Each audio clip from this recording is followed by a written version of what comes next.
hello and welcome to the new episode of the Full Funnel B2B Marketing Podcast, brought to you by FullFunnel.io and Full Funnel Academy. This is your host, Andrei Zinkovich, and today we are going to chat about hands-on ABM on a Ramen budget with Steve Watt, Marketing Director at. I have recently done a new research regarding ABM with my co-founder, Vladimir Blagoevich, about the challenges B2B marketing and sales leaders face with ABM. And the most common replies were, I'm not sure we can afford ABM as it requires a huge budget and resources. It's not affordable for SMBs. We are not that advanced to start ABM. We don't have enough resources to create personalized content for all buyer personas. ABM is not scalable. And actually, these replies, they don't surprise me. As you know, 99% of ABM content is produced by enterprise martech vendors, where they share examples of ABM plays that require six-figure stack, big team of content creators, designers, marketers, etc., long timeline to orchestrate and execute the ABM campaigns. And of course, it's not true.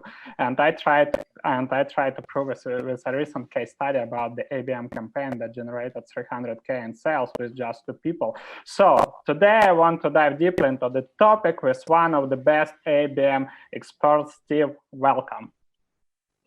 Thank you, Andre, and hello, everyone. And hey, Tanya, I see one familiar name there. I'm looking at all these names, wondering how many people I'm going to know. Thank you all for joining, and looking forward to chatting with Andre, of course. And then I hope this turns into an open discussion, because I'm sure there's a lot of experience in the room as well. So looking forward to it.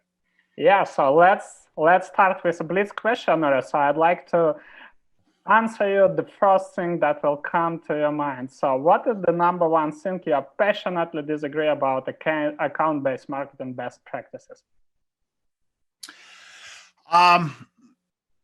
Something I passionately disagree with. Okay, I don't know if it's a best practice as much as let's say it's a common omission, a common miss. I think that a whole lot of companies and a whole lot of sales teams are missing a really critical piece of ABM success. And that's how their executives and their salespeople show up on social media and on LinkedIn in particular. Like, I look at these companies where they do amazing work from ideal accounts to contact identification and expansion to, creative platforms and content and all this kind of stuff. And they work out these really sophisticated delivery cadences and really sophisticated measurement, all this kind of stuff. And then they leave their sales team and their executives, their social presence, they just leave it to chance. It's like, well, yeah, some of them are on LinkedIn, some aren't. Yeah, some of them, their LinkedIn profile's garbage. Some of them are running around hunting people like maniacs on LinkedIn, and others aren't. And what are you going to do, right? And I think that's a giant mistake. I think that getting your social aspect of it, and LinkedIn in particular, getting that dialed into what you're doing with ABM is a critical piece of this. And rarely do I see companies that are getting that right. Perfect. So the question number 2 is, what should everyone in the B2B marketing space stop doing regarding account-based marketing? I know you have lots of things to say. Yeah, well, I got a long list. I had sent Andre a list of I started thinking about mistakes that companies are making, and I just started counting, and I got to like 14 or 15 of them, and there's probably more than that. But I think there's something that sums up a lot of it. I think what they should stop doing is measuring ABM the same way they measure their broad market demand gen, because doing that usually drives really value destroying short-term behavior. And I mean, we could talk for the whole hour about this, but what I mean is, okay, in your demand gen, you probably measure MQLs, SQLs, demos delivered, stuff like that. Great. Okay, so now we're doing ABM. Let's just keep our same measurement because it's easy. And now we're like hounding people in these accounts to, jump on a call, and we're trying to push a sales conversation way too early in the conversation, and we're writing off. We're saying that an ABM initiative is unsuccessful because it's not driving substantial demand gen metrics right out of the gate. There's just so many ways that this goes wrong. A really well-designed ABM program needs different measurement from demand gen.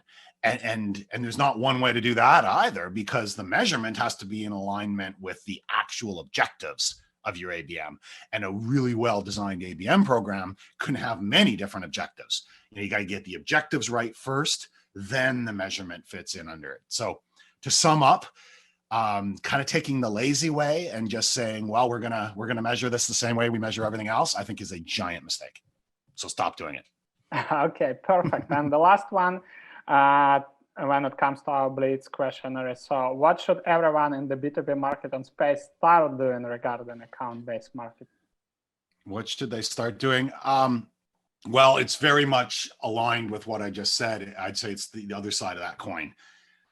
Step back and think about what your company really, really needs. I sometimes phrase it in terms of the magic wand, like I'm going to give you a magic wand. You can wave this wand and you can make anything happen, but you can only wave it once, right? So what is ultimately the most important thing for your company? And it's probably not, well, we need a whole lot of near-term sales activity. Like if you want to step back and be more strategic, maybe you are ultimately the biggest ultimate win is successfully moving up market, or maybe it's changing the nature of the relationship with your clients and going from like a tactical product or service provider to being a true strategic partner, or maybe it's about changing the market perception of your company, because maybe you're an old company and you're known for this thing, but you really want to be known for this other thing, or maybe you need to change the entire way that your industry thinks and what they value and how they perceive risk and opportunity. And so if you actually step back and think, what would be the really big win here, and then you work back from that, as I said, then the objectives, and we can spend a bunch of time on it if you want, Andre, but like how you kind of ladder down from that, like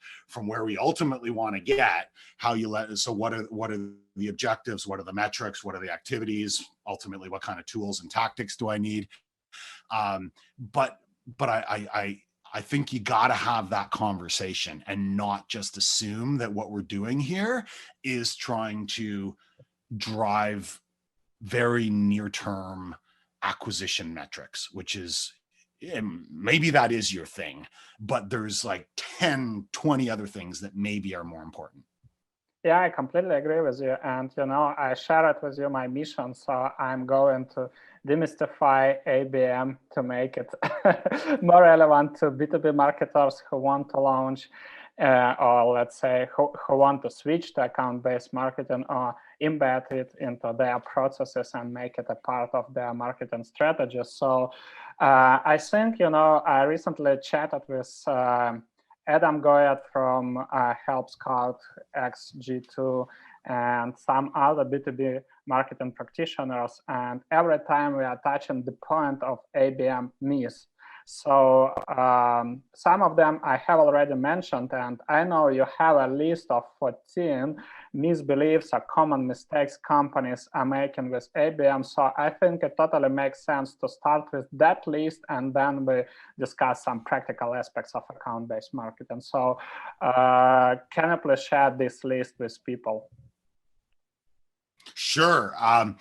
So when I started writing, this is something I spent a lot of time thinking about and a lot of time helping companies kind of sort through and talking about on podcasts. And I never actually sat down and just sort of like, okay, what if I just tried to write out all of these mistakes? So that's what I sent you earlier today, Andre, and I believe you put it into the show notes. And they're not in any particular order, and I probably didn't word them in the best possible way. But do you want me to just start banging through a few of them quickly, and then you can tell me where you want to dig in a little more?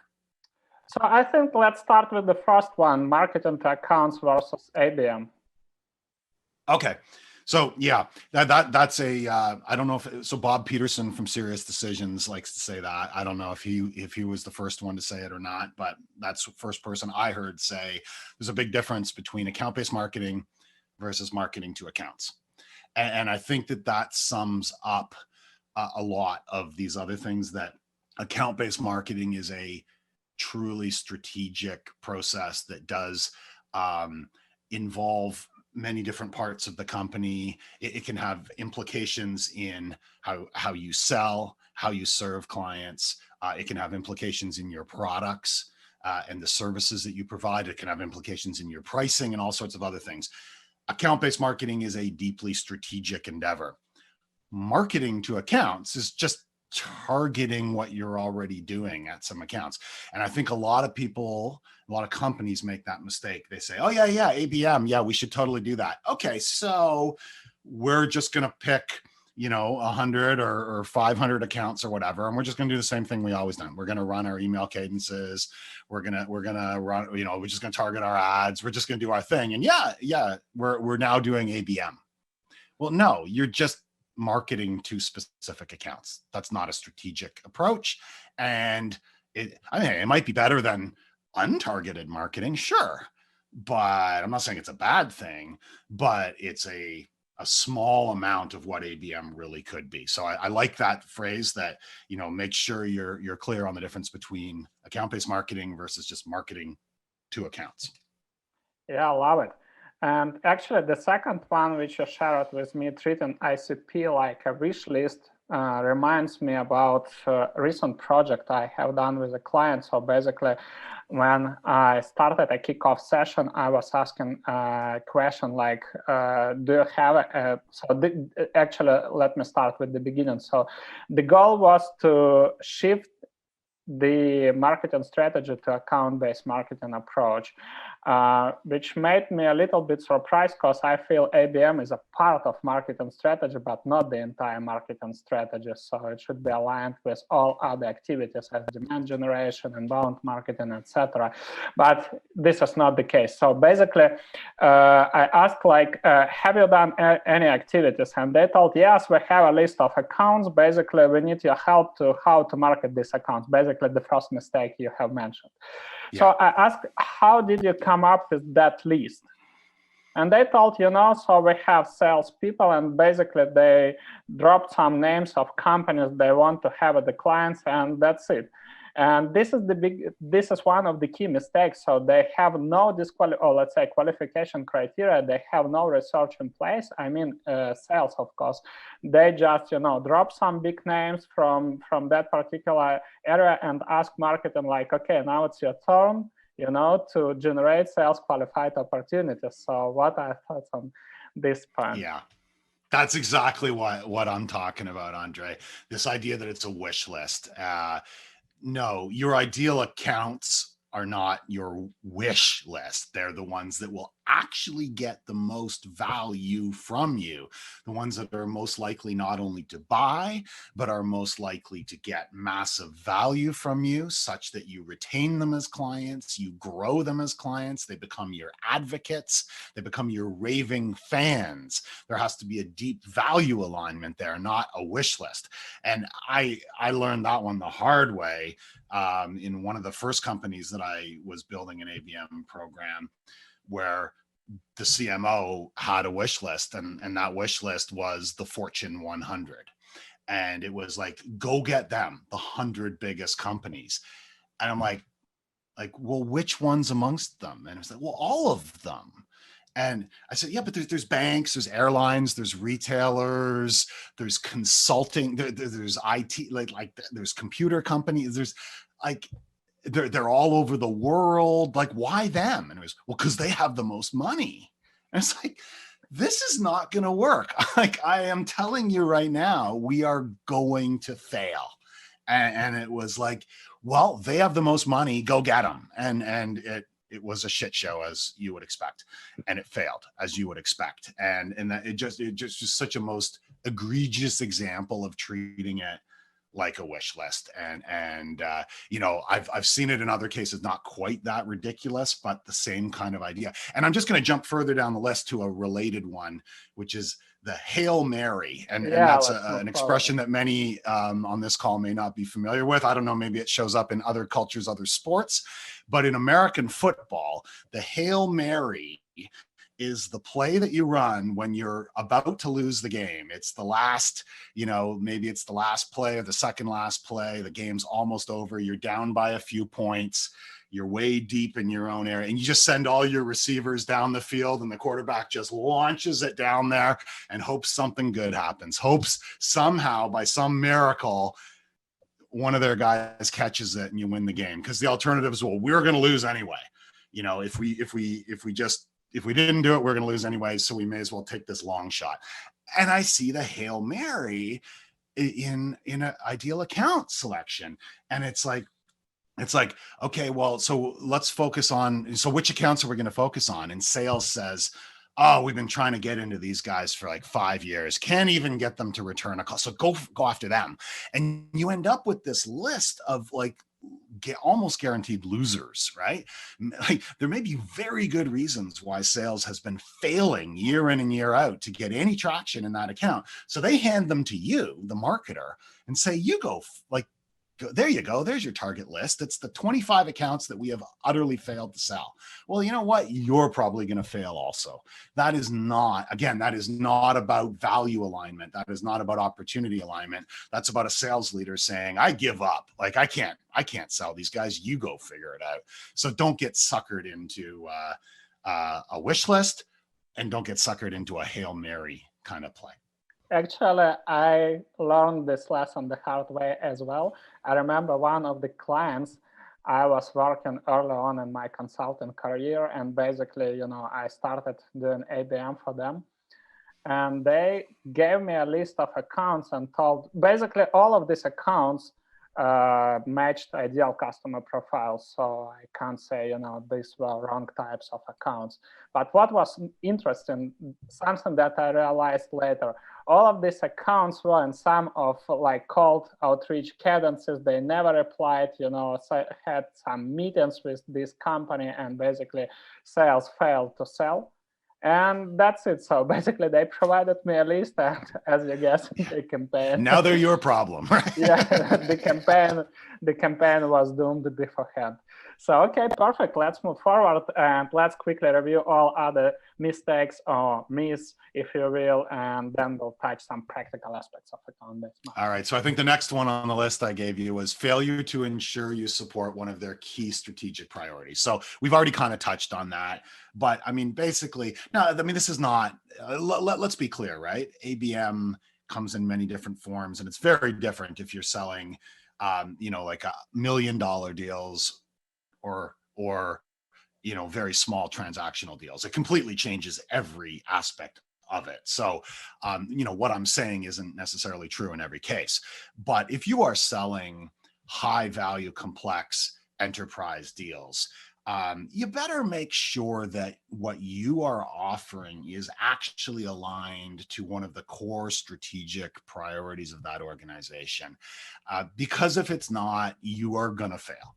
I mean, when many large organizations have, and they're public about them, right? They're mentioned in their annual reports. Their executives talk about them. They're spread down throughout the organization. These are the three. This year we're focused on this, and that, and it maybe it's like for the next 3 years we're focused on reducing costs within our supply chain, and we're focused on improving our client experience through rationalization of our tech stack. Like whatever these things are, they're usually pretty public about them. And if you can very legitimately tie what you sell to one or more of those priorities, well, now you have a good chance, right? But if you can't, you're going to fail. Like you're never going to get executive sponsorship, like executive attention. You're never going to get budget. People might waste your time all year long, and you might do a lot of demos. You might have a lot of meetings because people are just kind of entertaining you, or they're kind of interested in what you're doing. But when it comes down to it, nobody's going to sign a contract. Nobody's going to write a big check because it doesn't align with one of the top priorities. So if you're selling a high value, complex a deal of some kind, do the upfront research, and no amount of firmographics and demographics and stuff like that to say, this is an ideal account. None of that is enough unless you have that strategic alignment. And if you do, then they very likely ought to be part of your ICP. And if they don't, then walk away now, or else you're just going to waste a lot of time and a lot of money for a year or more to ultimately fail. I think I will name some more mistakes or myths, if you will, that you shared with me, and basically just to make it more practical. So we'll dive in some questions I know people asked, especially about getting executives and sales buy-in. And the second part, which I know you absolutely love, is setting up LinkedIn programs, demand generation on LinkedIn, building relationship with target accounts. And I know this is another question Tanya already posted in this chat. So let me quickly nail the other common mistakes which you shared with me. So one of them is failure to ensure you support one of the key strategic priorities. Next one, failure to get clear on you from to, measuring the wrong things, something that we'll touch a little bit later, rushing to the greenfield acquisition, lack of internal education about ABM, taking your foot off the gas of broader demand generation, leading with your product instead of to your product, failure to manage internal expectations. And basically, this is the question I think we need to dive deeply. And let's pretend we are going to launch a pilot IBM project in the company with the traditional sales approach. So how you'll present a program to sales and executives to get their buy-in? Yeah, well, first of all, hopefully, this conversation is even happening because there is at least some amount of executive support. Because if you don't have at least like one sales leader, or maybe in a smaller or a mid-sized company, a C-level leader who kind of gets it, it's going to be a tough road, let's face it. But as you go to try to broaden the base of understanding and really build a wave of understanding and support for ABM, I like to look at it. Try to get people to question things that are currently happening and whether they have to be that way. And I look at it, what happens before the sale and what happens after the sale. So what I mean is, before the sale, in most companies, you have a really inefficient funnel, right? There's a whole lot of leads that you never close. There's a whole lot of website visitors that will never buy anything because they're from the wrong industries, the wrong org sizes, the wrong parts of the world. You have a whole lot of followers on social who are never going to buy anything. You have a whole lot of people downloading your content who are from the wrong companies, the wrong regions, the wrong everything. So you've got a lot of activity, and people like to think they're doing good things because, look, our website visitors are up and our MQLs are up and everything's up. But when you really get in there, you find a massive amount of inefficiency, very low conversion rates in a lot of cases, and kind of like getting people to acknowledge that that's true. And like, would it be amazing if, do we really need twice as many demos, or do we need better demos with the right people? Do we really need twice as many website visitors, or do we need more of the right people? So you get those conversations happening before the sale and get people agreeing that, yeah, maybe higher velocity and higher volume of things isn't always a good thing. Maybe we would actually be better if we had a lot less and they were way higher quality.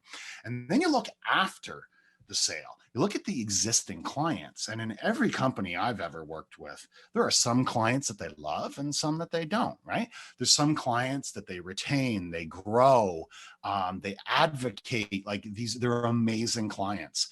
And there's other clients that are a pain in the ass, right? They're never happy. They're always filing support tickets. They're always negotiating on price. They never grow. They're always threatening to leave. And you kind of have the conversation here about, like, wouldn't it be great if they were all like those guys? Like, why do we have these ones that are awful clients? Why do we have them? Well, I don't know. They bought something, right? Like, and everybody kind of acts like we have no control over this. Like before the sale, it's like, hey, anybody who wanders into our funnel does.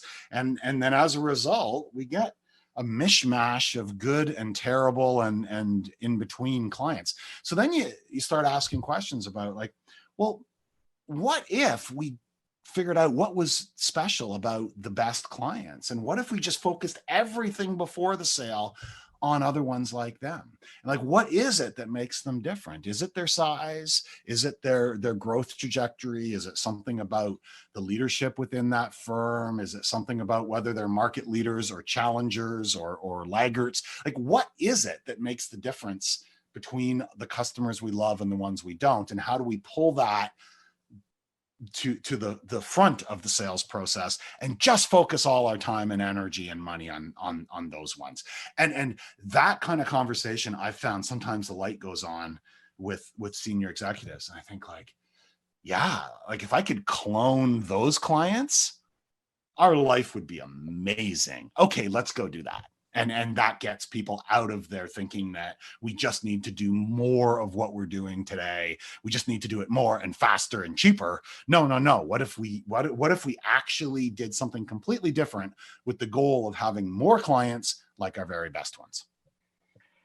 Actually, I want to drop 5 cents. When I was presenting ABM programs to organizations that were not doing ABM, the thing I was doing, I was mapping out a basic funnel.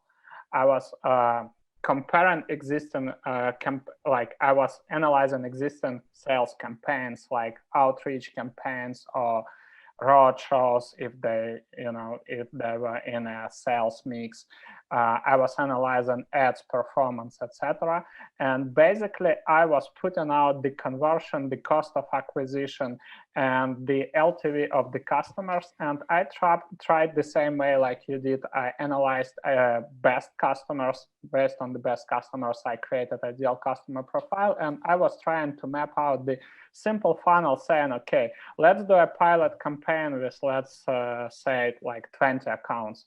If I'll be able to generate, let's say, 2 customers from 20 accounts, and the average contract value for this type of the customer will be this one, the budget that I require this one, the reply rate will be this one, and basically this is what will help us to scale the revenue. So I up to it. So what do you think?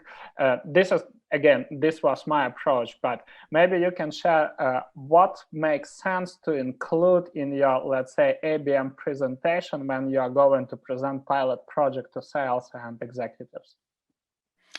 Yeah, I mean, I think there's a big difference also. You've got to think about the sophistication of the people and of the organization that you're working for or you're consulting or what, as the case may be. In some cases, like think about how different it is if a company is, they are skilled, modern, technical marketers who just haven't embraced ABM, but they are all over marketing automation and managing their funnel, and they're running sophisticated cadences, and they're doing lead scoring and all this kind of stuff. That's a very different conversation, the way you introduce ABM, compared to a company that's much more old school. And they don't really do those things. They don't really understand. They got a bunch of old sales guys who are working the phones or whatever. Very different conversation. And I mean, you have to be respectful of what's there already. I mean, rarely are you in a situation, either as an employee or as an outside consultant, where there aren't egos involved in what is currently going on, even if it's not great. So, I mean, I think you always have to find the good in what is currently happening. So if they are in that first group, they are really sophisticated modern marketers. Well, how can you add to that and say, okay, what if we turn this really sophisticated machine into a more focused approach while still benefiting from a lot of the great things you're doing. And if it's more the latter, the more old school kind of thing, maybe you can talk about the way their existing salespeople are successful, where they have a good relationship and where they have trust, and where they are known as credible providers in their space, and say, okay, how can we kind of scale that? Like, how can we take that trust and credibility and subject matter expertise that your people actually do have and bring it to more of the right kind of clients? So you can't just go in there and basically say, okay, you guys, you're wrong. You guys suck. Let me show you how to do things. Or, people are going to hate you. Right. So I do think there's a political aspect to being empathetic and understanding. And there's also a practical aspect to it, because they have had some degree of success, and no matter how much you think as a new hire or as a new consultant or whatever, no matter how much you think you can help them, don't deny the fact that there's a lot you don't know, and they probably have a lot of strengths. So be respectful of that, and then find a way to introduce the conversation that acknowledges and builds on what they are doing well, but either focuses it or scales it or brings it to a more targeted audience. Okay. And I want to ask you a practical question. So let's pretend we got that buy-in. So what campaign or campaigns you'd start first? Sorry, ask me that again, Andre. Yeah, so let's say we got this executive buy-in, and basically sales and executives buy-in. So we are ready to start. What campaign would be the first campaign you are going to implement and execute? Right. So normally here, back to the mistakes, people rush to, okay, so it's got to be new logo acquisition, greenfield acquisition. And that maybe isn't at all what it should be. Maybe the first things you should be doing are unsticking deals that are in the funnel, right? We've got some opportunities that have kind of grown cold. Let's see if we can reinvigorate them. Maybe the first things you should do should be expansion, right? Maybe you've got, if you're in a bit of a land and expand motion, maybe the first things you should do are trying to grow some small clients into large ones, or do some cross sells and upsells within existing organizations. Maybe it's winning back some clients that you've lost from the past. There's a lot of ways. So like I would really think about what to do that isn't just, hey, let's go get new clients. Maybe that is one thing, but think broadly about what else might be more achievable in a shorter time frame, while you learn and improve, and while you build credibility within the organization. Because if you run out and say, we're going to go sell to Google and Microsoft and Oracle, and and then you fail, you've hurt your own reputation, and you've also hurt the reputation of ABM. So sometimes starting a little smaller, lower hanging fruit, as they say, is a good idea. And another thing I'd recommend is don't just do one thing, right? I think it's a good idea if your initial foray into ABM has a few bets, not just one big bet, because if it's one big bet, it's win or lose. Whereas, maybe you could say, okay, so we're going to do, in our pilot phase, we're going to have this small group of existing clients. We're going to focus on upsell and cross-sell within them. And this small group of stuck deals, we're going to focus on reinvigorating them. And the third thing we're going to do is we are going to go for a new client acquisition play within this particular cluster of accounts. And let's try to do it's a bit of a minimum viable product idea, right? You still have to do each of them really well. You can't skimp out on every aspect of them, but do them with a smaller number of accounts. Recognize that everything you do at first is going to be less than optimal. You're going to get so much better. You're going to learn and improve as you go. So start small, but don't just start in one place. So if we did those three things, as I'm recommending, or some other three things, as the case may be, you greatly increase your likelihood that at least one or two of them are going to be pretty successful. Plus, you're going to be able to like cross-pollinate learnings, right? Okay, this particular thing we did over here is working great. Let's bring it over here as well. So to sum up, don't just rush right into going and getting new clients, and don't just do one thing. That's how I'd start. Absolutely love it. Basically, I think that the lowest hanging fruit to start a pilot campaign for ABM is launching expansion campaign or with reactivation campaign or with winning back, as you told.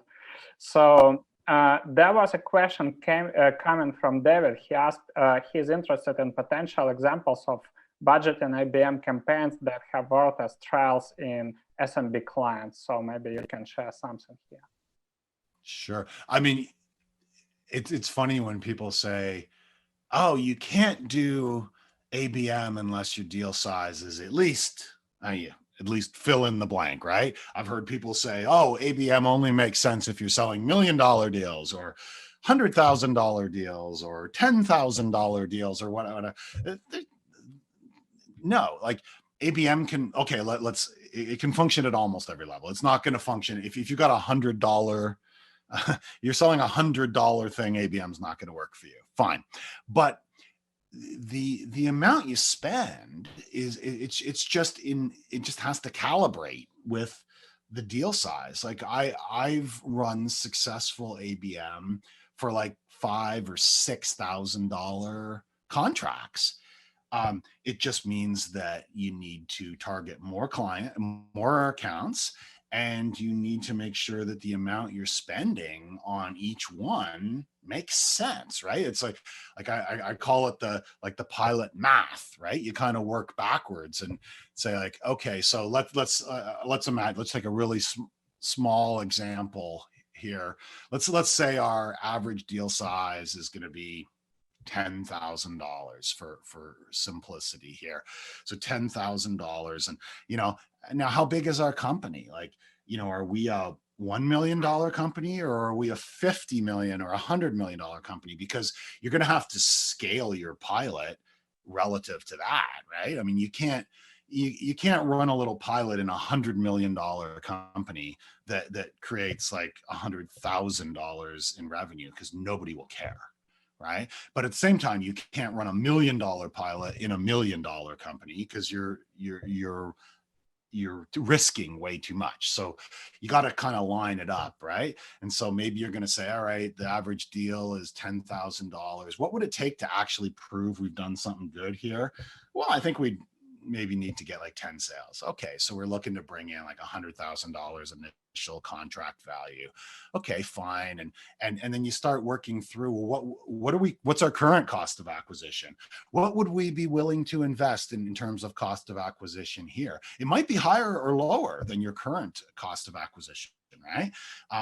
It might be lower because you're thinking, well, ABM should be super efficient. So I want to actually bring my CAC down. But it might be higher because you might say, you know what? These aren't just any random companies. These are ideal accounts. These are accounts that we're going to retain and grow. And these may be beachheads into new industries or new geographic regions. So I'm willing for my CAC to go up. Maybe I got $1,000 CAC now, and I'd spend $5,000 for one of these, because these are such important clients.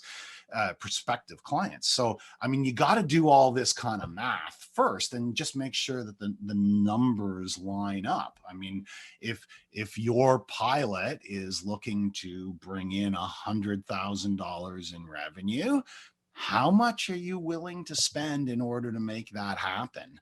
And then extrapolate out from there. Like, okay, well, if I'm willing to spend $40,000 and I'm anticipating a 10% win rate. So now I know I'm targeting 100 accounts to bring in my 10 wins. I got 100 accounts, and I'm willing to spend $40,000 total. Now I know how much I have to spend on each account. And so like you can do ABM in the $1 million deals and $1 million investment level, or you can do it way further down. There's no one right way to do it. It just has to all be logical. It just has to all add up. And you have to make sure that the investment matches the reasonable return, and that you're not over investing and wasting a ton of money, but you're also not under investing, because if you underinvest, you're probably going to be unsuccessful. And there is one more question about ABM for SMBs, or actually ABM pilot project, coming from Adrian. Adrian, jump in.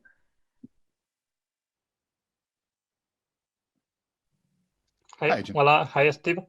First of all, I want to thank you for this CXL course that you created, because that was very, very useful. And thank you. I'm glad to hear and that. That was a couple years ago I did that, and I love that people are still benefiting from it. So thank you.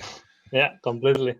And well, I have a question for you, because it's related to like small companies, a small budget, basically also companies that are starting in account-based marketing. And the question is like, what are the best tactics to use in ABM when you're a small company with a small budget? And for example, like in Pareto principle, like what are like kind of these 20% of tactics that bring you most of the results? Because for example, I was reading this ITSMA report, IBM report from this year, and it's saying that because of COVID, online exclusive events are like the biggest trend and it's working well. But in your opinion, what are the best, like, let's say, weapons that small companies have? Yeah. In this sense. Well, it's a great question, but it's a hard one. And forgive me, because my answer is going to be, well, it depends, right? That's a sincere answer, because it does depend a whole lot. Like, how big is your deal size? How complex is your sale? Like, what are you trying to sell here? And, you know, what's it going to take? Like, it's so different, even, and I heard you when you said for small company, but sometimes small companies still sell big, very complex deals, right? That's a very different sales and marketing motion from selling small, simple transactional deals. If you are selling a big, complex deal, you probably need like real executive engagement with your prospects. Like, you probably need to get your like the executives in your target accounts into relationships with the executives in your company, because that's the only way you're going to close a very complex strategic deal, is with executive alignment. And if that's the case, well, then the sorts of tactics and everything are going to be very different. Like, you're going to be focused on, you know, probably having like real face-to-face, and or if COVID makes that impossible at this point, at least highly engaged digital sessions between executives. And that's very different from if you're selling an inexpensive thing where maybe we're going to run a big digital conference and try to get 1,000 people to show up, or maybe we're going to create a report and we're going to, you know, send this report out and, well, you know, invite people to come back to us for a personal consultation. Like, I mean, the tactics are going to be so different from one to another that it's hard to say. One thing I will say is that there was a lot of excitement about sending gifts to people in the early days. And companies like Sendoso and others have been super successful with that. But I think you got to be really careful there, because there's a whole lot of like random gifting. And I've always got people who are trying to like essentially buy my time now. They're like, hey, I'd love to send you this backpack if you'll take a demo, or I'd love to send you $100 gift card for food if you'll take a demo. And I just ignore them all, and most people do. It seems like you're trying to buy me. I don't like that, and a lot of people don't. So, you know, not to say that gifting and things like that can't be valuable, but be thoughtful about when to do it. You know, something that I have seen work really well, I haven't done it personally, but I've spoken to some people who've had a lot of success with, and that's like competitive benchmarking. So they really embraced the idea of saying, look, we're not just, you know, like what do our prospects really care about? Well, they care about how they're doing compared to their own competitors. So let's create a really credible report that benchmarks key players within that industry. So I spoke to one person, and it was like software for hiring. So they did a really credible benchmark study on how different companies in the industry, how they're hiring, where they're posting jobs, how they interview, what technologies they're using, how long it takes them to make a hire, all these sorts of things. And they put together some unique research. And then they reached out to their target accounts and said, look, we've got this research. We would love to help you to see how you compare to your competition, where you're better than them and where you're worse than them. And they had tremendous results from senior people within those accounts, because it wasn't just some random content you were sending.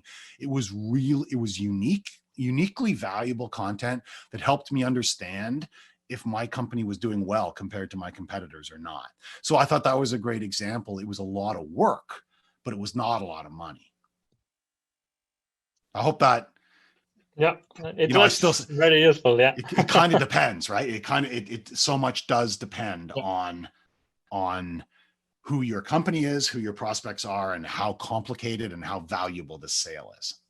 Yeah, I think the good thing about ABM, like, it's complex and you have to be creative, I guess, because you have to grab the attention and, well, to get deals. And that's why you got to be careful about best practices, right? It's like, when everybody's saying, oh, this is a best practice, and it probably means everybody's doing it. And, like, you gotta, I'm a big believer in learn about best practices, read about them, talk to people, learn what other people are doing, but then don't just necessarily follow them.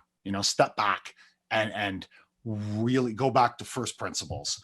What are we really, one of the mistake things that we didn't have time to get to, I'm just going to touch on it quickly, is this idea of from to, right? Where are we now and where do we need to be?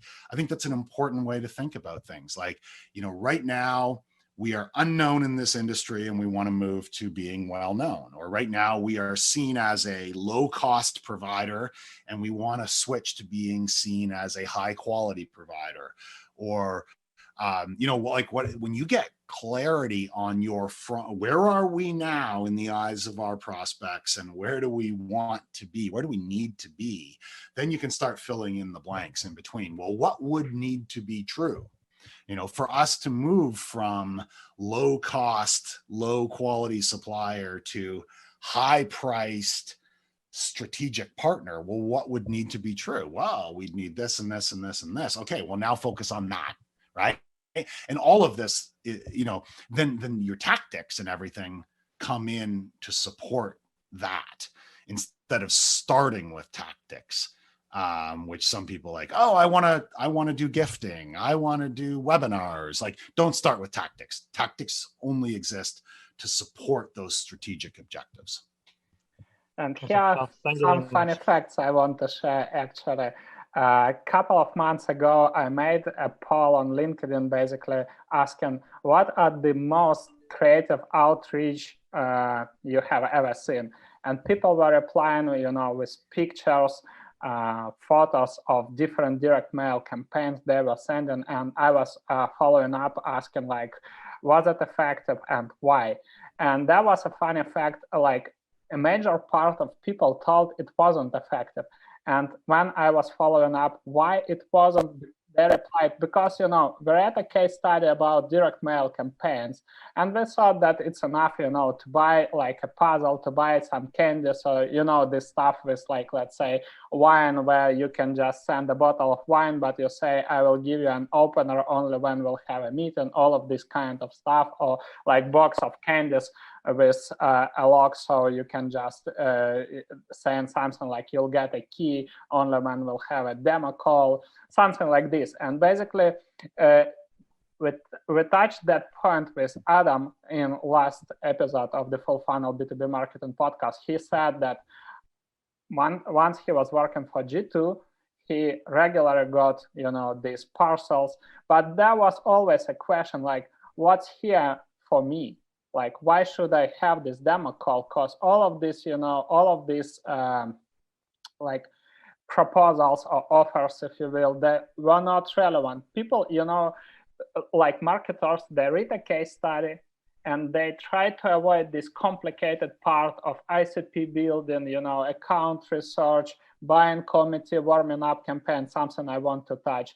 And they just, dive immediately into tactics, buy this gift, which might be even not personalized, and send this proposal, and then wondering why it's not working. So the same happened to me last week. I published a new ABM case study, and people were reaching out to me saying something. So basically, the key here is to send a parcel with a proposal, and it will work, like with some sort of gift. But it's not about some weird proposal or like some standard proposal and some like generic gift. It was like a highly personalized proposal to highly researched accounts, and basically that's why we had 37% reply rate, and basically this campaign generated like 300K in revenue just with 5K budget. So that's nobody wants to feel that they're being bribed or being bought, right? Like, if you're going to gift someone, there better be some real significance to why that? Why are you giving them that? Or else you create a really bad feeling inside them where like, are you trying to just buy me? Like, it's not very respectful. Yes, absolutely. And something that I want to touch, because I see we are chatting almost for 55 minutes, which is awesome, and all the folks are here, which is great. So guys, please share in the chat your feedback. How do you like this podcast so far? And I want to ask a question, like from my point of view, it's critical to do warm-up campaigns before the outreach. And many companies, as you said, are missing to properly leverage their sales team on LinkedIn to support ABM. This is a question as well Tanya asked. So they either leave it to chance, don't educate or empower their salespeople about, social selling, or they encourage trust-destroying behavior like hunting and spamming and driving people away. So my question is how you'd start the sales onboarding and break this outbound mindset and educate sales about demand generation and social selling. Yeah, I touched on that at the beginning, and I really believe strongly in it that it's a missing piece of a lot of ABM, right? If you are trying to move your market from to, right, and that, so what is that to? Well, we are, let's say the to is that we are leaders in a particular approach to the market, or we have a particular technology that is changing this industry, or we are the best strategic partners to do such and such. Well, don't leave it to chance what your executives and your salespeople are doing on social and on LinkedIn in particular, because it needs to support that. If I get that report you send, or I hear you speaking at a conference, or I have my first engagement with you in some way, and then I start doing my due diligence. Like, who is this? Who is this guy who wants to talk to me? Who is the company behind this guy? Are they credible? Should I trust them? Are they worth my time? Like every leader has crazy number of people trying to sell them. Well, am I actually going to engage here? And when I go to, so you're coming at me with this stuff, and I go to your LinkedIn profile, and it just looks like your CV. It looks like you're looking for a job. You're bragging, you're a sales guy, and you're just bragging about, I exceed quota, 10 quarters in a row, and I've been to President's Club 4 years in a row. It's like, okay, you're like, that's not about me. That's not about being a strategic partner in any way. So that's not impressing me. And then I go looking for your executives, like who's behind this company, and I can't find them, or they have the most bland, generic LinkedIn profiles, and they never engage. I'm just not believing your story that you're truly leaders in your space, that you're truly innovators, that you are truly passionate about changing this industry or this marketplace or this technology, and contrast that to what if you did get all of that right. And there, from your executives right on down, everybody is really authentically engaging in conversations about this changing technology or this new approach to the market or whatever it is that you're all about and your ABM is all about. When I see your people actually authentically living that, then I think, wow, these guys are for real. These guys are for real. Like, you look at like Drift, right? They don't just pitch chat bots. Everything they do and everything their people does says we care a whole lot about improving the buyer experience. And yeah, our product is part of that, but it's not the only thing. Here's what else we do. And you look at so many companies that miss this opportunity.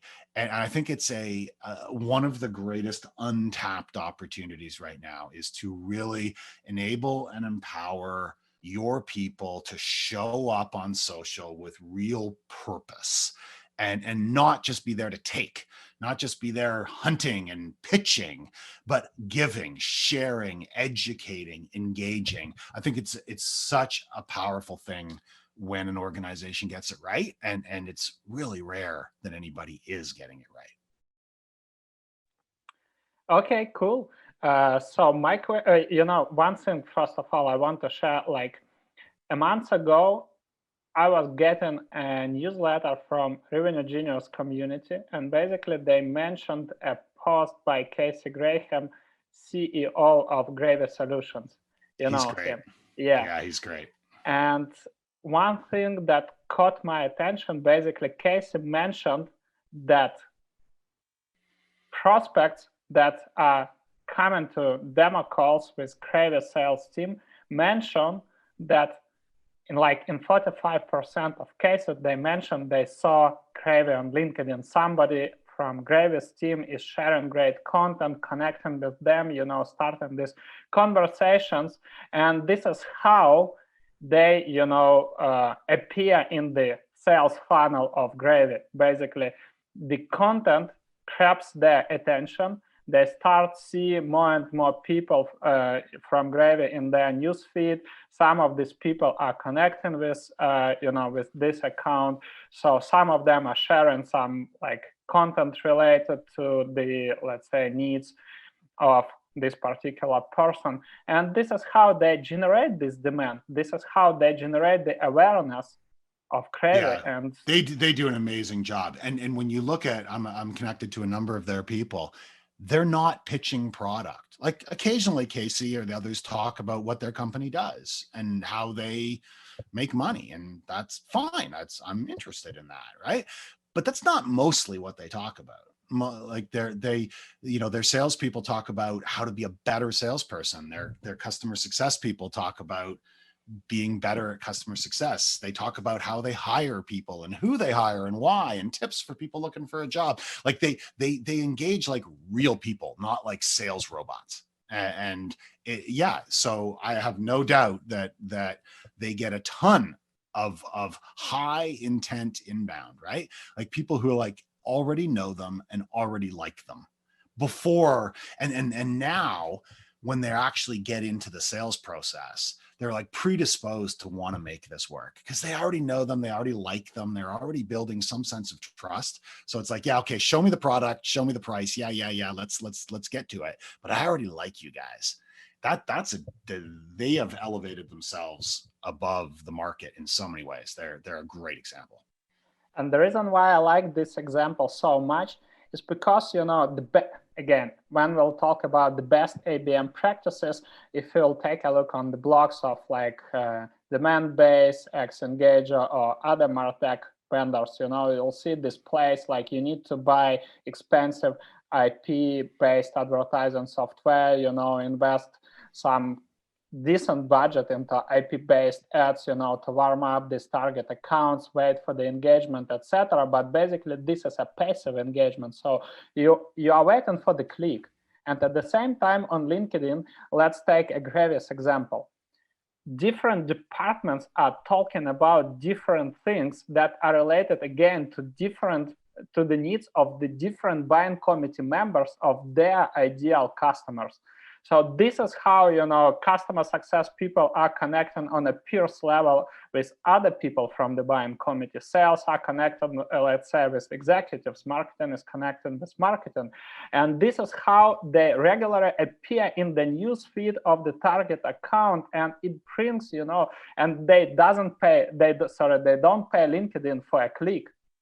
Basically, they every time appear in the news feed and generate this awareness, and you don't need to invest in this fancy software. All you need is just to start demand generation and make it a part of your demand generation campaigns. And basically, that's it. So now you can connect with your target accounts. Now you can involve them into conversations. Now you can involve them into content creation. And that's it. It opens doors to start conversations, to introduce yourself, to introduce your product. I love this example so much. And I want to ask you a practical question. I know lots of people have this question. So basically, it's not, let's say, it's inconvenient way for many organizations. Not so many companies doing this. So basically, how to motivate executives and sales to be involved in the demand generation. Yeah, it's a lot of education and it's a lot of leading by example. I mean, specific to LinkedIn, a lot of people just they think LinkedIn is a job board. They think that it's not where they don't perceive it as a big. I maintain that LinkedIn is the greatest ongoing business conversation that the world has ever had, and that we all have an opportunity to involve ourselves in that conversation. And when we do, we learn a lot, we meet great people, we further our careers, and we further our business. But a lot of people don't see it that way. So I mean, I think ultimately it's about educating people that sales and marketing and growth is everybody's responsibility. It's not just the sales team or just the demand gen team. It's everybody's responsibility. And we all have an opportunity to do amazing things and to really contribute. And it starts with mindsets about understanding that, ultimately people buy from people that they know and trust. I mean, we've known that for centuries, right? People buy from people that they know and trust. Well, LinkedIn is a great place to get to know more people and build trust. So show up, speak up, participate. It makes a huge difference, and you can't always measure it. I'll just close before I jump here with one story that really reinforced to me about how a lot of people don't do this stuff because it's hard to measure. So I found myself on a call one time with a CEO of a mid-sized company that ended up being a client of mine. And he said, I'm not much of a LinkedIn guy, but my CMO loves the stuff you post. She's been printing out your posts on paper and putting them on my desk and highlighting the parts of them that she really, really wants me to read. And I've learned a lot from your posts, and I think we should talk. How on earth would I ever have measured that? I couldn't have measured that. He never once engaged with my posts. He never once, did anything that I could have measured. But meanwhile, I was influencing him. And when he was ready, he reached out and wanted to hire me. So, I just think sometimes marketers are too obsessed with measurement. Sometimes you got to do things because you know in your heart that if I demonstrate expertise and I demonstrate authentic passion and I elevate myself, good things are going to happen. And then you scale that across an organization. Why do I get all my people to do that? Well, that's how you end up being like gravy or something like that. So yeah, I could talk all day about this, but I am mindful of the time. Andre, thanks so much for having me on. And thank you all for joining and for sticking with us as we've even run 5 minutes off overtime. Yeah, thanks a lot for jumping in. I hope, guys, you love this format. So the questions, the engagement here was really good. And thanks a lot, Steve, for being here. I absolutely love what you have shared. I can just prove your words with the example today that I got a new inbound inquiry, and basically this company wasn't in our CRM. And once we, checked the intake questionnaire, I was never connected with anybody from that company, but they told like we were following Andre on LinkedIn for last 6 months, and that was the goal of, like reaching to you out. So this is absolutely true, and I believe this is the best way to do warm-up campaigns and make demand generation as a part of your ABM process. So thanks a lot for being here today. I hope you loved the episode. If you want to subscribe to the show, I dropped the link in the chats. It will be also in the podcast description, and you'll see a link to Steve's LinkedIn profile so you can connect with him and follow up his content. Have a great day and have a great evening for our Europeans, and see you in the next episodes, guys. Cheers. Thanks, everyone. Bye. Bye.